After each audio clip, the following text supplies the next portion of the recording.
Good evening, my friends. A good number of the questions I receive on WhatsApp, which I regularly share with you, are about career change. Sometimes I want to change. People after 5, 10, or 20 years of their career want to change completely.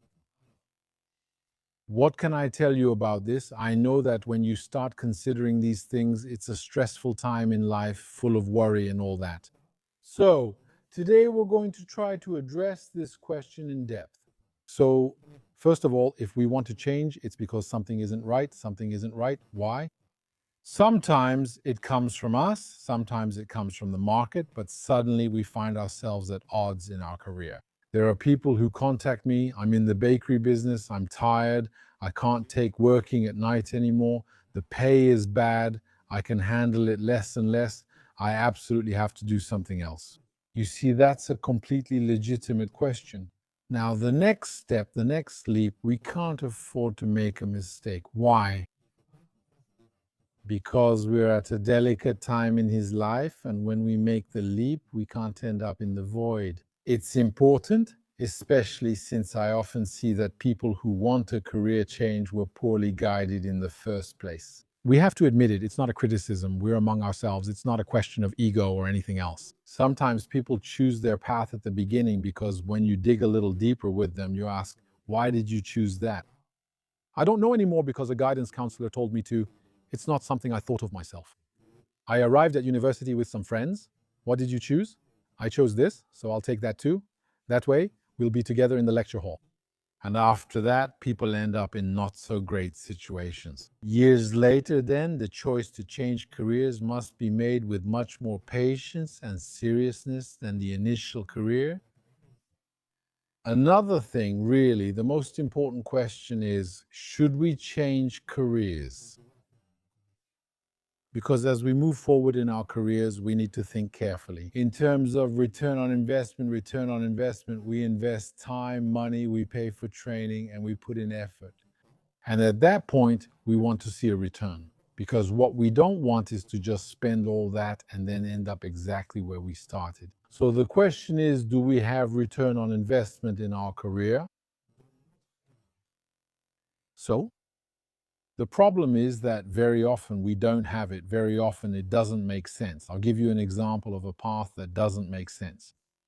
I was talking about a divorced mother, 2 children, all that, contacted by a recruiter from a school. There you go, you can do it. Data analyst. The industry needs, I don't know how many millions of data analysts. You take out a consumer loan or something else. You pay and you'll see in 6 weeks you'll have a job.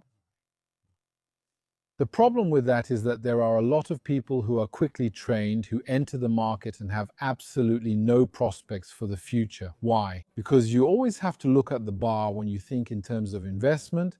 You have to look at the entry bar in the field you want to target.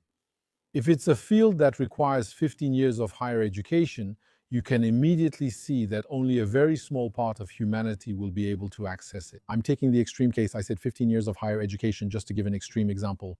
Now you can see that if it's about paying 1,800 euros and spending 6 weeks somewhere, you can see that anyone can do it. So what's going to happen is that obviously you're going to do it. If you do it, you'll end up with a lot of people who were told the same story, who also 6 weeks ago had this wonderful idea. Today, they're all looking for work, just like you. So you can see that the entry bar is so low that the probability of getting a return on investment is extremely low. So very often, if you have to invest time, money, and effort, it's better to spend them in your own field of activity. That means improving where you are. You have to think without ego or bias. Don't just say you want to change. First, ask yourself what you want to change. Is it the title of my job that I don't like? Or is it that I don't like this particular employer? Or maybe I don't like working with this team? Or maybe I'm not paid enough? Actually, you always have to ask yourself, what am I trying to avoid? And what do I want to achieve? If I leave a tough job that's paid at minimum wage to go to another tough job, also paid at minimum wage, but in between I've taken on debt for some training, you can see that it's pointless, that I'm just wasting my time. I'm just going around in circles. So in these cases, you always have to think about finding the right direction. That direction can sometimes be in the same field we're already in, sometimes. Then, of course, you have to be imaginative. You need to get help. You can do it alone, but ideally, you should get help. I especially recommend a link that I will put in the video comments, the partner of this channel, which is Luce. They are based in France and they can help people who are asking themselves questions, who have doubts, who are looking for support for a career change. They also help people who have lost their jobs, who are looking for a job, but they are also very strong when it comes to career change cases. In some cases, their support can be fully covered by France Travail. Contact me through the link in the description or the pinned comment. But what I'm trying to say is that this decision is critical. And what I want for you is a return on investment. And also I want, and this is very important, credibility in your career change. I've seen successful career changes and I've seen unsuccessful ones, and I can give examples. Look, I was talking to Angres. He was, I think, in welding, something like that, a manual and tough job. And then what did he become? He became a programmer. That's it, a programmer. Usually that's not recommended. And anyway, how do you go from welding to being a programmer? You see, it seems, if I just tell you like that, it sounds strange. It doesn't seem like it would go far. Yet, it was an extremely successful transition. What did he do? He discovered. I don't want to give too many details because these are people who talk to me. They allow me to talk a little bit, in a way, let's say superficially, about what they did or their journey. But I can't go into detail, but I can tell you 2 or 3 important things. He was in welding, but he got tired of welding after a few years. So the guy is still pretty young. He was under 30 years old, so he spent a few years in that field.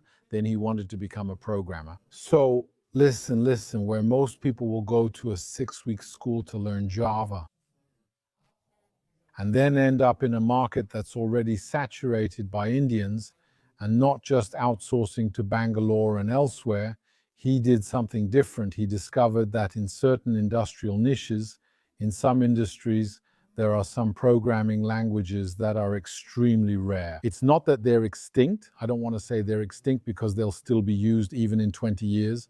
You know, industry is very slow. I worked with, for example, German car manufacturers. And are you ever sometimes really surprised by what you can find with them? Which means that today, even as I'm recording this video, you wouldn't be surprised if you find with them, I'm not. Machines running on Windows 2000, 2008, or things like that, they have no problem with it. Sometimes they use really old stuff, but it's robust and they use it for decades. So he looked into it in detail. Careful, he was a welder, so he started to get curious. He looked around him. He was working as a welder in the industry. He saw that some of the programming languages they use to program machines and hardware and everything are extremely rare, not widely mastered, and there are very few professionals who know them well. And he said to himself, I want to become one of those people. So what did he do? He spent 2 years, not 6 weeks. He spent 2 years training himself, partly self-taught, partly through paid online courses, and all of that in the end. Not only did he manage to leave his job as a welder to become a programmer, so you might say, yes, but it lacks credibility. Yes, someone could say that. Because one of the big problems with people who do, what's it called? I'm losing my words. Who decide to switch to something else, to redirect themselves into something else, to make a career change, is credibility. I've been a baker for 8 years and suddenly a developer, it's more. You see, when a recruiter comes across a resume like that, they'll say, I don't see the experience, I don't see the background, there's an inconsistency. And you know, unfortunately, we have this problem with a lot of recruiters who aren't really people. I want to say they're rigid, that's it. They're not people who are very open-minded, very open. And as soon as they see a background, when they look at the academic side, the experience side and all that, they feel like that's what they want to see. It's that your whole career, since you were born, literally, your whole career, your studies, all of that must logically lead to the position that's there. If he sees something in the background that seems irrational to him, he doesn't want to continue. By the way, let me tell you something. I read the other day, a guy, he's looking for a job. He goes to the interview, and the guys, they said there's a gap in your resume. 1997 and 1999.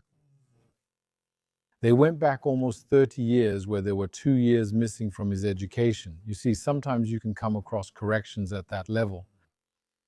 Yes, but what's the strength of this guy who retrained? What's his strong point? His strong point was that he trained in something rare. Because when you have rare training, it's impossible to find professionals. At that moment, when you hand in your resume, they'll look at you differently. They'll say, "Did you see this resume? Call him, call him, call him." Why? Because yes, we know he was a baker before. We know he drove buses. We know, but we don't care. Yes, hello, yes, your background is original, it's unique. But well, I decided to change. I've already worked on open source projects. I'm already on GitHub. I'm very active, all that. Yes, I know how to do that. Yes, of course. I've already done things. Look, I have. And so at that point, they're more open. And the guy, he found a job. He managed to significantly increase his salary and all that. He even got great working conditions. So just to tell you that you can make a career change, but you shouldn't do it towards something ordinary. You shouldn't make the same career change that millions of people are doing. I'm a data analysts.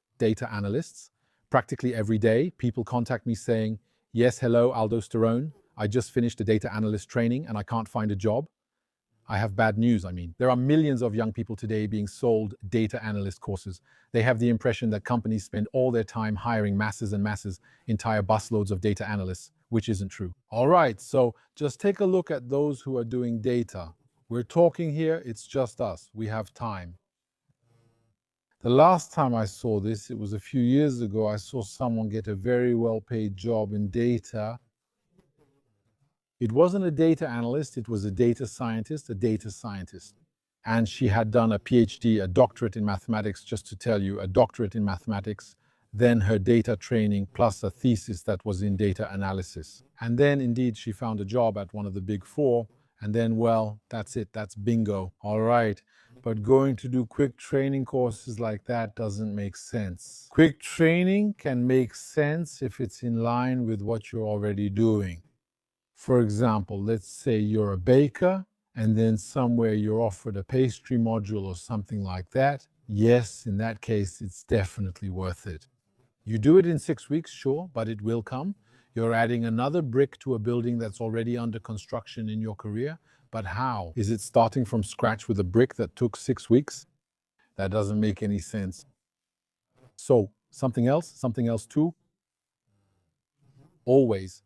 And that's a big problem. Let's say, for example, you're 40 years old, you've been working for 15 years in a field, you've reached a certain salary. It's not a huge salary because in a way you want to change. If you had a big salary, you wouldn't want to change. But let's say you have a salary that you got after a certain number of raises over the last 15 years.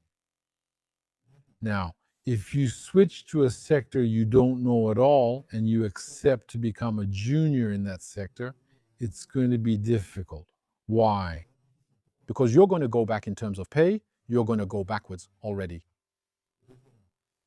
Secondly, the main issue is you don't want to end up with juniors. That means, let's say you're 40 years old and then you go through training, you retrain, you start looking for junior jobs and you apply. The problem is that employers, ageism, I'm telling you, it's a form of discrimination and all that.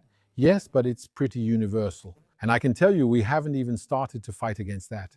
Does that mean you look at discrimination as well? Today, we are more and more aware of this. Companies are training their people about it, the law and everything. We try to, on paper, in reality, it's a disaster, but let's say there has been some progress in that area. But there is only one type of discrimination where there is, even if it's not legal, technically speaking, but there's not even the beginning of a solution, not even the beginning of awareness. It's age. Age discrimination, I would say, is the most normalized discrimination today. That means that if, for example, you show up and then there's a junior position.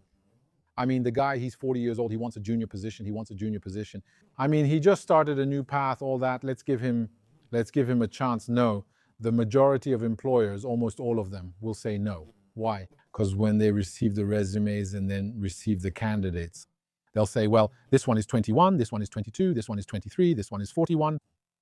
The 41-year-old is already out at this point and won't continue in the conversation. Why? Because he thinks that young people are no longer flexible, they won't be absent. Because there's a child who has a fever or they don't have custody of their children today, and then the mother didn't want to give them things like that. They don't have those kinds of stories. You see, they have a simple life. Nevertheless, just by the way, I'll give you an argument that might help you too. Look, the bosses today, when I talk to them, many have problems that are the opposite of what I just described to you. That means they had a very positive bias towards young people. They tended to discriminate against older people, except that today they have problems with young people. It's really serious. Many young people see coming to work in the morning as a privilege. If I work for you, I've already done you a favor. We have a lot of young people who don't show up on the first day, or they come on Monday morning, At 10 o'clock, they take their break and disappear, or sometimes on the first Monday when they're supposed to start, they just don't show up. Mom calls in the afternoon to say, I'm sorry, he won't come. He didn't want to call because he's shy, but he's letting you know he won't come. So I even had a young guy recently. Honestly, I don't want to start any generational wars. That's not my goal, but I'm just giving you a little bit.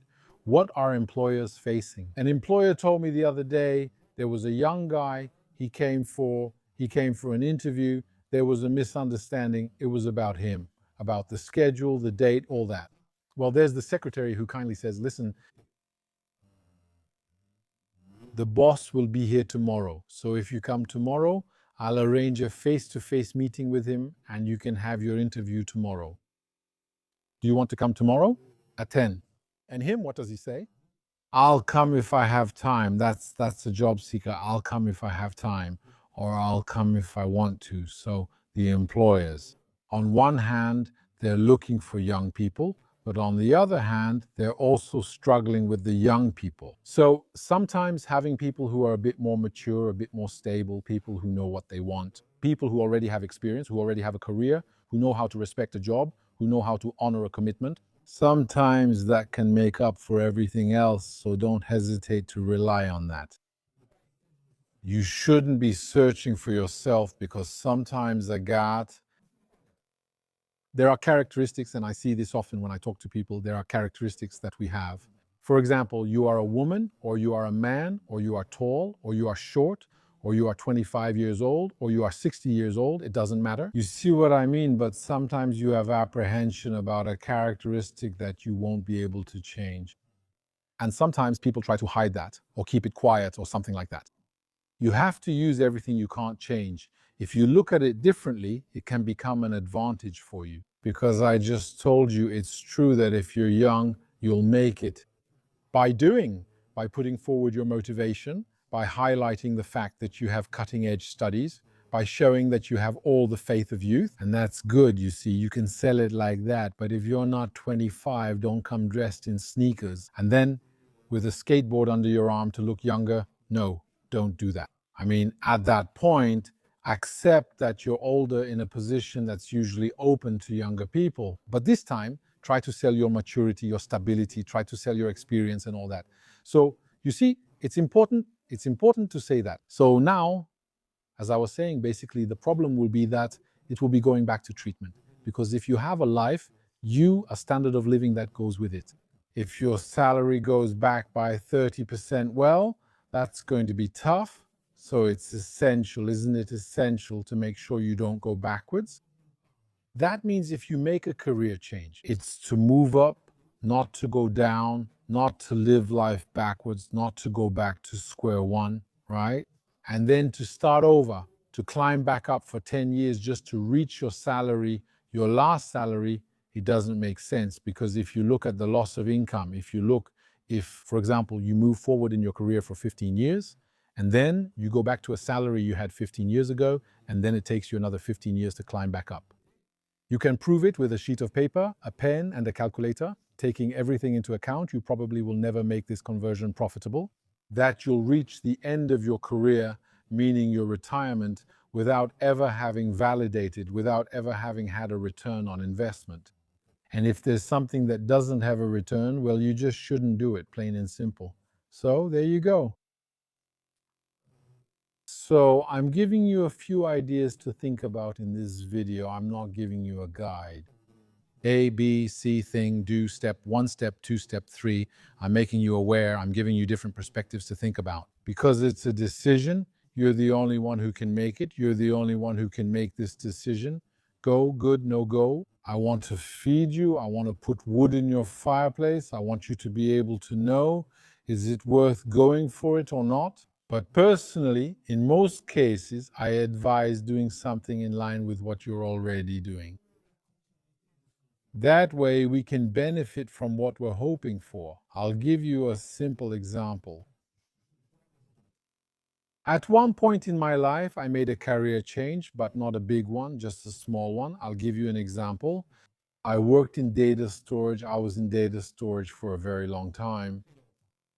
Afterwards, I wanted to move into cybersecurity because cybersecurity was starting to become a very interesting, very attractive keyword for companies and all that. So I wanted to, as they say, I hate this word, but I'll use it, pivot. I wanted to pivot. Cyber. So you can see that I didn't start from a field, well, from the tech vision. These fields are entirely separate. However, they are still connected. They're part of an evolution. I'm still in information technology. And of course, when you do data storage for companies, there's a strong layer of cybersecurity. Because we don't want the data to be stolen, for people to be able to access it. We don't want the integrity of the data to be compromised. I've already talked to people whose data was encrypted by viruses. They're asked for information. For example, so the integrity of the data, the confidentiality of the data, and we want the data to be available so that we can access it. We had clients, banks for example, and at the supermarket he puts in his card and enters his personal identification number, and the transaction goes through or doesn't go through. The data related to the account was stored on machines that we provided and managed for the client. So you see the importance. I'm talking to you casually about what we call the CIA triad. So the CIA triad, it's data confidentiality, data integrity, availability, data availability. You see, the triad was our daily concern in data storage. And this triad is also what defines cybersecurity. So you see that through this triangle, I was able to go from one to the other, but you see that there's a break. Yes, but at the same time, a continuity. Because the concern was exactly the same, and so I was able to work for many years afterwards in cybersecurity. So always pivoting, but ideally it's like a boat. A 30-degree turn is much easier than making a 90-degree turn. Try to make a turn, I don't know. If you're a baker, you make bread, maybe doing pastry is better. I don't know, I'm not familiar with the field, but maybe doing pastry is better, or maybe you run a bakery and then one day you become a programmer and you develop software or a management tool, and you say, well, now I'm offering you a software as a service, a software as a service. Then, when you log into Easy Bakery, you add your employees, your suppliers, your orders, your stuff, your clients, all that. And then all of that exists under an interface that allows you to easily manage your inventory, manage your orders, build customer loyalty, offer discounts, and you say, I put all my know-how into this, and now you see that you're in the process of pivoting. In practice, you went from being the one with your hands in the dough, to the one who's now programming. You notice that you pivoted when I did it, but it's not obvious. You see, it's seamless. So there always needs to be continuity in your narrative. When people listen to you speak, it should feel natural. So you can pivot in your career, but you can make that pivot either invisible or make it logical or make it feel like a natural progression. So is that really it? You need to have what we call a personal story, because today everything is based on stories, So you need to have a personal story so that when you talk, whether you're speaking to a recruiter or a manager or someone else, they listen to you and they'll think, Yes, what you're saying makes sense. It doesn't even have to be logical. But you can always twist it, you can always look at it or present it from an angle where suddenly it seems to flow. As a source for your personal branding to build your story, Kilus, which I mentioned at the beginning of the video, can help you. So, my friends, there you go. I think I've covered a lot of points. Once again, I didn't want to do something like, well, here we go. Let's start making it academic. First point, second point, third point. I'm sharing my experience with you. I'm giving you raw data, partly analyzed. But I wanted to adapt to different situations. That's why I didn't put a rigid framework on the video on purpose. It's longer, of course, than usual, but we're among ourselves. There's no upload limit on YouTube. And I know that when people are looking to switch from one career to another, it's because the decision is very difficult. And every word, every shared experience can help in that way. Thank you, my friends, for watching this video up to this point. See you in the next one, and good luck with your transition. See you very soon.